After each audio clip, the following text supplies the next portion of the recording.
मीरा भाईंदरमध्ये आज मनसेकडून मोर्चाचं आयोजन करण्यात आलंय आणि या मोर्चाच्या माध्यमातून व्यापारी संघटनेने काढलेल्या मोर्चाला मनसे उत्तर देणार आहे। तत्पूर्वी पहाटे 3 वाजताच मनसे नेते अविनाश जाधवांना पोलिसांनी ताब्यात घेतलंय। मध्यरात्री 12 वाजल्यापासून जाधव यांनी मीरा भाईंदरमध्ये येण्यास त्यांना मनाई करण्यात आलेली होती। अविनाश जाधव हे सध्या पोलिसांच्या ताब्यात आहेत। मीरा भाईंदरमध्ये आज मनसेचा मोर्चा पार पडणार होता, मात्र पहाटे 3 वाजताच पोलिसांनी त्यांना ताब्यात घेतलेलं आहे।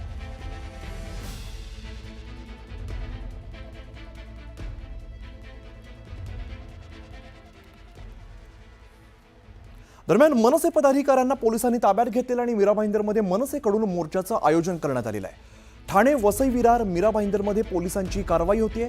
मीरा भाईंदरमधील मोर्चाचे सर्व जे फलक आहेत ते आता उतरवण्यात आलेले आहेत। पोलीस दडपशाही करत असल्याचा मनसेने आरोप केलाय। आज मीरा भाईंदरमध्ये खरं तर मोर्चा पार पडणार होता। ठाणे वसई विरार मीरा भाईंदरमध्ये पोलिसांची आता कारवाई बघायला मिळते। आता हे काय सुरू आहे? रात्रभर पोलीस लोकांच्या घरी जात आहेत, लोकांना अटक करत आहेत। परंतु आज 8 जुलैला मराठी माणसं एकवटणार, एकत्र येणार। मीरा भाईंदरमध्ये मराठी माणसाला डिवचण्याचा प्रकार झाला, मराठी माणसाविरोधात मोर्चे निघाले। तेव्हा कुठे गेली होती व्यवस्था सर्व? तेव्हा का नाही त्यांना नोटीस पाठवल्या? त्यांच्या घरी का नाही गेले?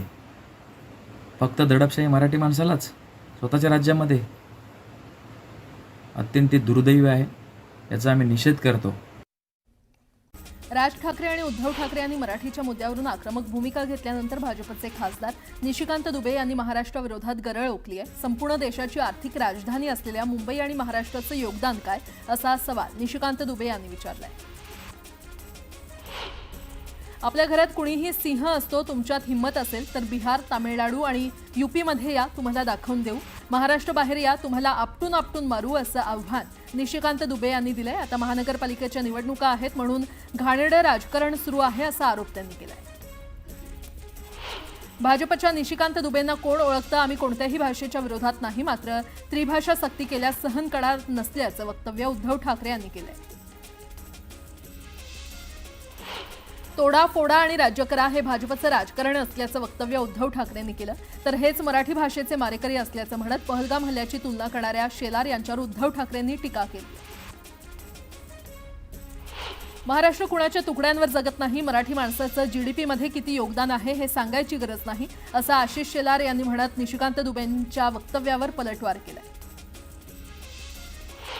भारतातील सर्वच भाषा या राष्ट्रभाषा आहेत। हिंदी मराठीच्या वादावर राष्ट्रीय स्वयंसेवक संघानं आपली भूमिका जाहीर केली आहे। राज्यात ओयो हॉटेलची साखळी वाढते। सुधीर मुनगंटीवार यांनी विधानसभेत याबाबत मुद्दा मांडलाय।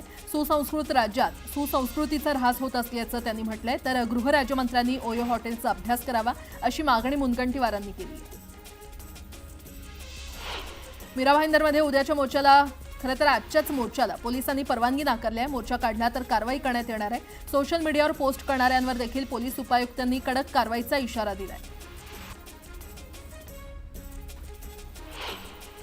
मनसे नेते अविनाश जाधव यांना मीरा भाईंदरमध्ये 1 दिवसाची बंदी घालण्यात आली आहे। याबाबत पोलिसांनी त्यांना नोटीस दिली। दरम्यान कितीही केसेस केल्या तरी मोर्चामध्ये जाण्याचा निर्धार जाधव यांनी व्यक्त केला आणि त्यामुळे साधारण सकाळी 3-3:30च्या दरम्यान अविनाश जाधव यांना ताब्यात घेण्यात आलेलं आहे। मीरा भाईंदर शहरामध्ये मराठी हिंदी वादानंतर मराठी एकीकरण समितीनं शहरात ठिकठिकाणी बॅनर लावले होते। हे बॅनर पालिकेनं पोलिसांच्या उपस्थितीमध्ये काढून टाकलेत आणि यामुळे मराठी नागरिकांकडून संताप व्यक्त केला जातोय। सप्टेंबरपर्यंत नवी मुंबई विमानतळाचा पहिला टप्पा सुरू होणार आहे। राज्याचे उद्योग मंत्री उदय सामंत यांनी विधानसभेत याबाबत घोषणा केली आहे। ठाण्यातील टेंभी नाका परिसरात उद्धव ठाकरेंना डिवचणारा बॅनर पालिका प्रशासनानं काढून टाकलाय। यावेळी युवासेनेच्या कार्यकर्त्यांनी बॅनर काढण्यास विरोध केला, मात्र परवानगी विना बॅनर लावल्याचं म्हणत पालिकेनं बॅनर काढलाय।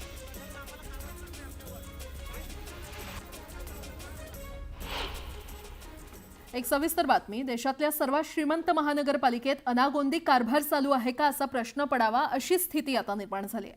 कारण रस्ते, पाणी, गटार या मीटरमध्येच भ्रष्टाचार होतोय। पण आता शालेय विद्यार्थ्यांवर देखील भ्रष्टाचारांची नजर पडलेली आहे आणि त्यामुळे मुलांना शाळेमध्ये पाठवणाऱ्या त्यांच्या मातांवर किंवा काय कायदा हातात त्यांच्या मातांना घ्यायची वेळ का आली आहे, पाहूयात।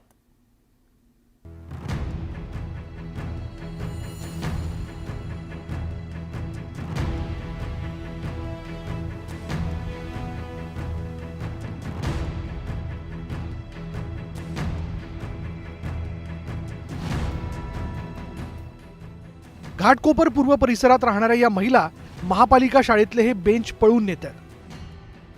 हा लहानगा खांद्यावर हा बाग घेऊन शाळेच्या नव्या इमारतीत घुसलाय. त्यानं हे पाऊल उचललंय कारण त्याला या शाळेच्या नव्या इमारतीत प्रवेश नाकारण्यात आलाय. एवढी हिंमत दाखवा लागेल ना. आमच्या मुलं काय रोडवर शिकतील का? त्यांच्या मुलं प्रायव्हेट मध्ये शिकणार का? आमच्या मुलांना एवढी पण हवकत नाहीये शिकायची. प्रायव्हेट कुणासाठी? आमच्यासाठी प्रायव्हेट. आमचा हक्क प्रायव्हेटचा. प्रायव्हेट कुणाचा हक्क? हमारे बच्चों को गणेश मंदिर के यहाँ स्कूल भेजने वाले थे, लेकिन हम लोग वहाँ नहीं जाएंगे क्योंकि 3 साल से हमारे बच्चे वो कंटेनर में पढ़ रहे थे कि नहीं स्कूल मिलेगी, नहीं स्कूल मिलेगी.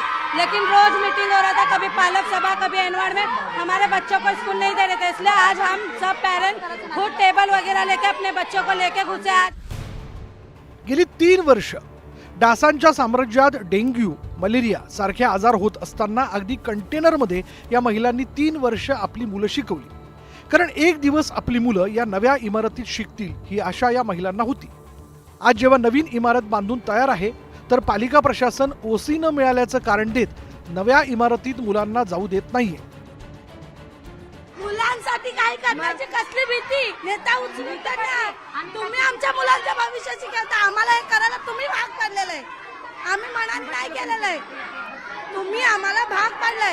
एवढ्या वर्ष आश्वासन दिलं आणि आता गचकन आम्हाला उचलून तिथे टाकायला लागले. मग आता आम्ही हे नाही करणार तर काय करणार? शाळा तोडताना तेव्हा तुम्ही सांगितलं होतं आम्हाला. काय बोललेले इथं ते 2-3 वर्षामध्ये झाले की तुमचे मुलं इथं जाणार. मग आम्हाला तेव्हा सांगायला पाहिजे होतं ना की तुम्हाला इथं बसवणार नाही, तुम्हाला तिथं पाठवणार आहे. तेव्हा का नाही आम्हाला सांगितलं? आता एवढी चांगली इमारत इथं बनली, आता आम्हाला म्हणताय की तुम्ही तिकडे जाता. आम्ही का जाणार? आता इथं बघितलं तुम्ही हे सगळं पडायला आलेलं. आमच्या मुलाला धोका आहे का नाही? इथं इमारत जी आहे कोट्यावधी रुपयाने बांधलेली ही इमारत जी आहे आज ही कोणाच्या घशात घालण्याचा घाट आहे.